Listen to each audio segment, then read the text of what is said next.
Now, throughout October, I've been running these polls over in the community tab. A lot of asking you to choose your favorite book cover out of some truly wacky, truly bizarre book covers from the 80s and 90s. And I noticed a lot of trends going on with these, namely skeletons.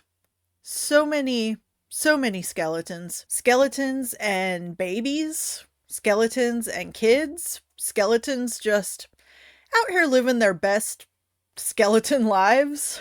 And a lot of the time, these covers had nothing to do with what the book was about. So I thought it would be fun to take a look at some of these covers and try to guess the plot from the book art, knowing that there's no way the book art is indicative of anything to do with the plot. First up, Water Baby by Patricia Wallace. This cover is bonkers. First of all, I have no idea how this baby is breathing underwater. Are those oxygen bubbles?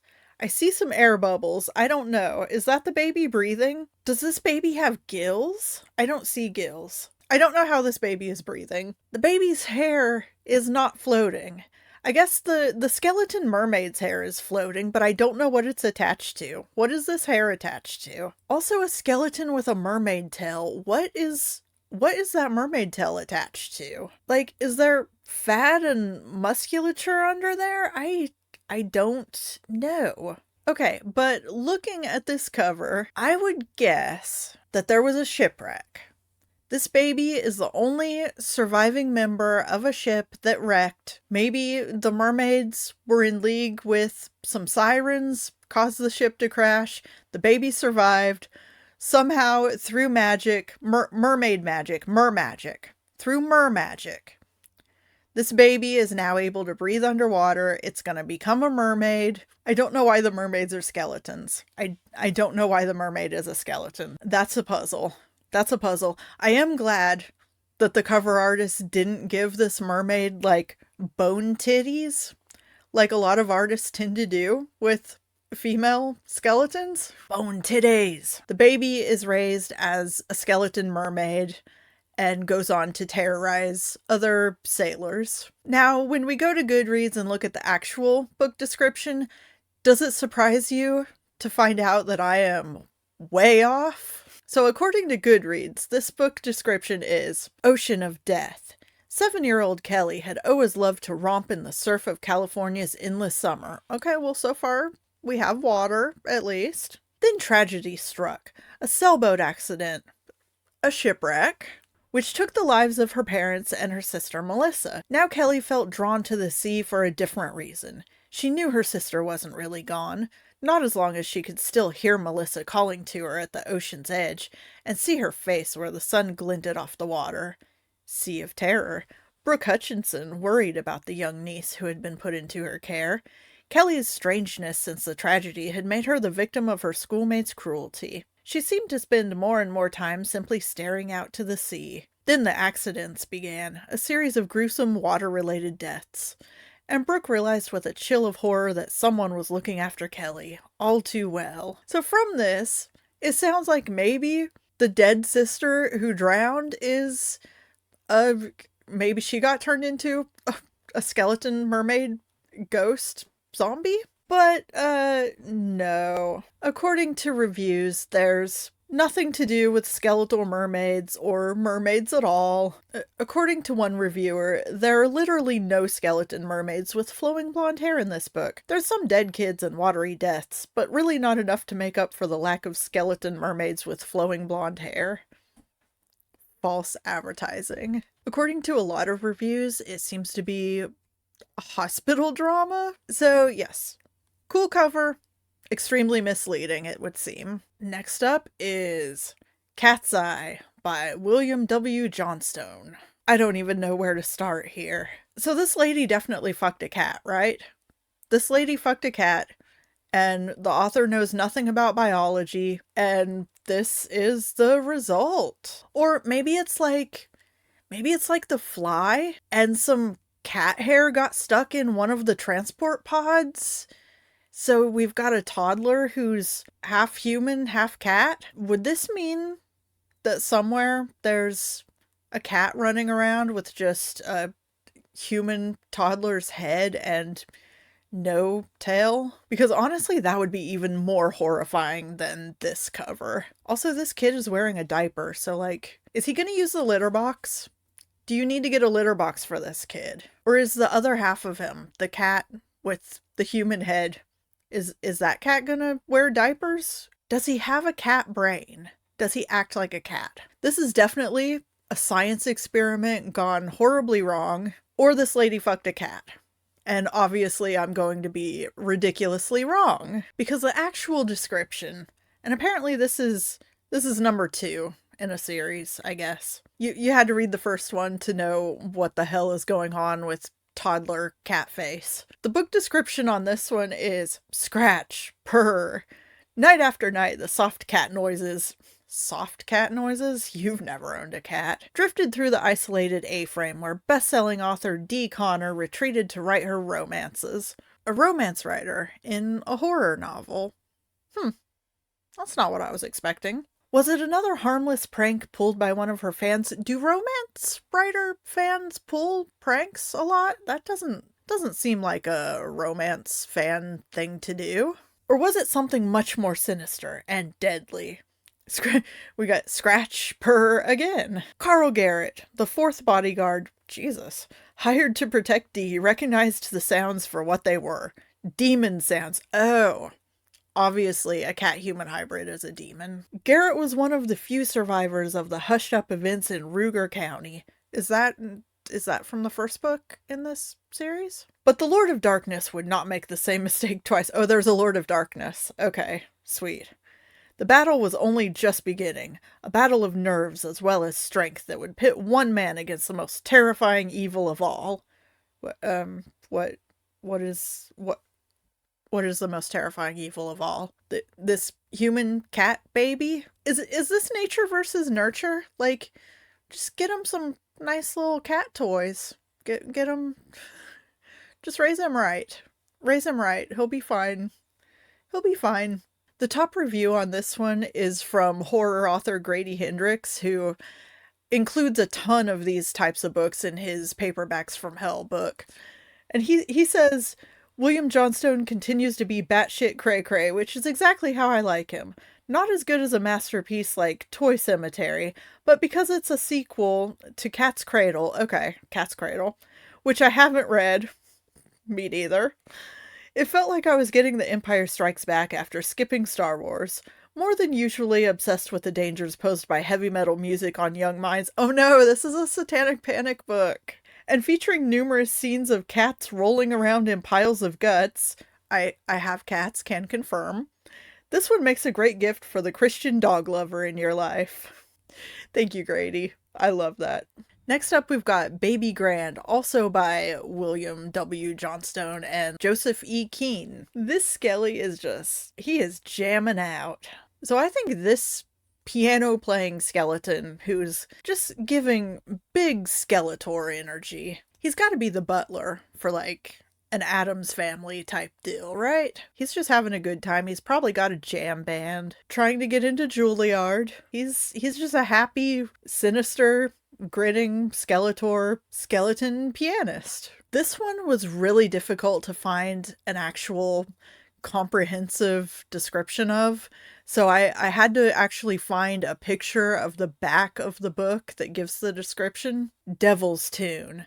The Baby Grand was a beauty. From its gleaming rosewood finish and its 88 mother-of-pearl keys to the flawless workings of its inner hammers and dampers, the piano was a masterpiece of exquisite craftsmanship. Sometimes late at night, the children in town heard a haunting melody rippling on the wind. Oh, it's a haunted piano. It's a haunted piano. Obviously, a skeleton would only play a haunted piano. Sometimes late at night, the children in town heard a haunting melody rippling on the wind, as if to lure them into the empty Wellington house. But if they were ever to follow the wistful strains of music, they would discover terror beyond their worst nightmares. For the Baby Grand was an instrument of horror, and the melody it played a seductive song of evil, and the polished rosewood hid the stains of bright red blood. Oh. So it's a haunted, evil, bloody piano that lures children to their doom. Except that's not at all what reviewers have to say about it, so the top review on Goodreads for this one is, "Ugh, false advertising. There's no skeleton playing a piano in this book." Yeah, most of these covers are pretty misleading. There are, however, way too many plots that don't all fit or get wrapped up. You've got a ghost piano, satanic cult, witches, ghosts, demon rape, mass hallucinations, curses, ex-mercenary who happened to also play in a band, kidnapped girls, zombies, werewolves, and exorcisms. So, no happy Skelly in a jam band. No skeletons going to Juilliard. That's kind of a bummer, actually. I feel like this one is related. Like, these skeletons should be in a band together. Dew Claws by Stephen Gresham. Guys, dueling banjos intensifies. I'm not sure why this skeleton has his baseball cap on to the side, like some kind of douchebag bro. Where's the blood on this banjo coming from? Because it's certainly not coming from this skeleton. Bones don't bleed. Also the eyeballs. He just has eyeballs. Everything else rotted away, but he still has eyeballs. Is this the only skeleton on here that has eyeballs? Listen, he just wants to play his music, okay? He just wants to play his music, but he keeps breaking strings because he is strumming them with skeleton fingers, otherwise known as finger bones. It's really hard to make chords with skeleton little bone fingers. Can't really press down on the strings very well. Constantly snapping them. He just wants to play in his bluegrass band, guys. Just let him play in his bluegrass band. The description for this one gets a little weird. Well, the reviews make it even weirder. Grip of darkness. He was Jonathan now. I'm not sure why there was a comma there. He was Jonathan now. He had 2 foster parents, a room of his own, even a clock radio by his bed. Ooh, fancy. Everything was going to be just fine. Even the nightmares were finally beginning to leave him, and the memories of his uncle and 3 brothers being sucked into the fetid mud of Nighthorse Swamp were starting to fade. Did the swamp suck all his skin off? Is that why he's a skeleton? Grasp of death. Then it returned. Once again, Johnny Ray. When was he Johnny Ray? Is he Johnny Ray now, or was he Johnny Ray then? Once again, Johnny Ray saw the glimmer of movement in the dark, smelled the dank odor of decay. The mud coming for him? Is the mud coming for him? Felt the withered black claws of horror closing around his heart. It had taken away everything he loved, and now it had come back for him. Top review on this one. Let the back cover's reference to the symbolic clock radio be a warning that this is not a very exciting book, much less a scary one. Swamp Kid Johnny, I guess he was Johnny Ray when he was a kid. Now he goes by the much more professional Jonathan. Swamp Kid Johnny discovers soon after his 13th birthday. Wait, is this skeleton supposed to be a 13-year-old? Swamp Kid Johnny discovers soon after his 13th birthday that he has an embarrassing problem he is afraid to discuss with anyone. Puberty?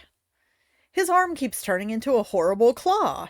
That's not what I would have guessed. He uses it to scare a bully and to fight some wild hogs.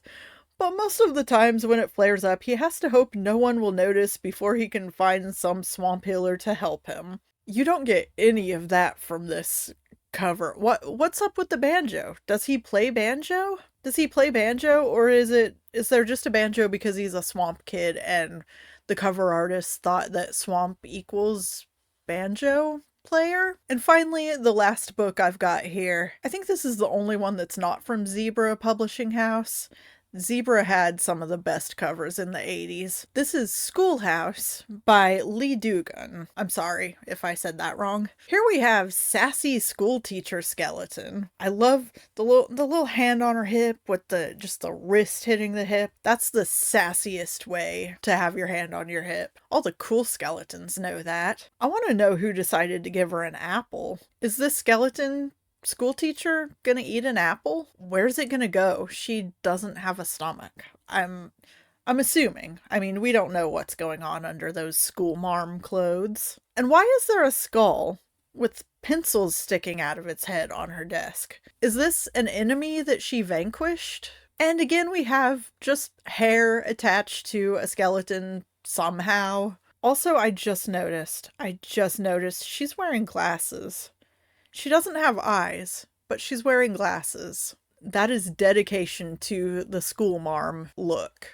So obviously this is a story about a very dedicated teacher who, even after death, is coming back to educate the youth, because that's just how dedicated our teachers are, you guys. They spend their own money on supplies for the classroom, and they come back to continue teaching after they have passed on. Bless our teachers. And of course I'm wrong. I'm wrong about everything. Final bell. Some said Victory School was haunted. Okay, a haunted school. That's close. That after the final bell had run, it says run, I think they mean rung, and the last child had filed out the school doors, ghosts of teachers long dead walked to the hallways. See, they're very dedicated.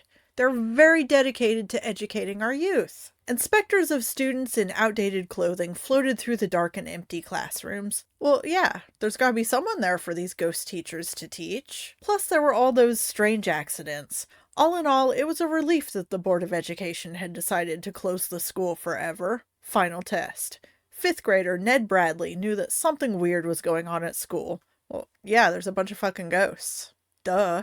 He'd seen the ghosts with his very own eyes. His father, who happened to be the principal, just happened to be the principal, told him he'd been watching too many monster movies. Are ghosts monsters, guys? But Ned knew better. He knew that closing the school was a bad idea. A very bad idea. Because now the evil that stalked the school would only have a few months to take its revenge. A revenge that would be the ultimate in deadly terror. Schoolhouse Rock. Oh, no, just Schoolhouse. Okay, but according to reviewers, it's not just ghosts. After the Board of Education votes to shut down dilapidated Victory School, it is now finishing out its last year of operation. It's not just a rundown old building, however. Long pink worm-like creatures come up from drains and shoot up people's noses, possessing them. It's a tentacle monster story? What the fuck? What would you think these books were about from the covers? And also, have you read any of these? Are the reviews accurate? Are the book descriptions accurate? I wonder how often the books themselves live up to the book covers. I'm gonna guess not very often, going off some of these reviews. But my Patreon perks totally live up to their book cover art. Something to that effect. Visit me on Patreon. Happy spooky season, guys.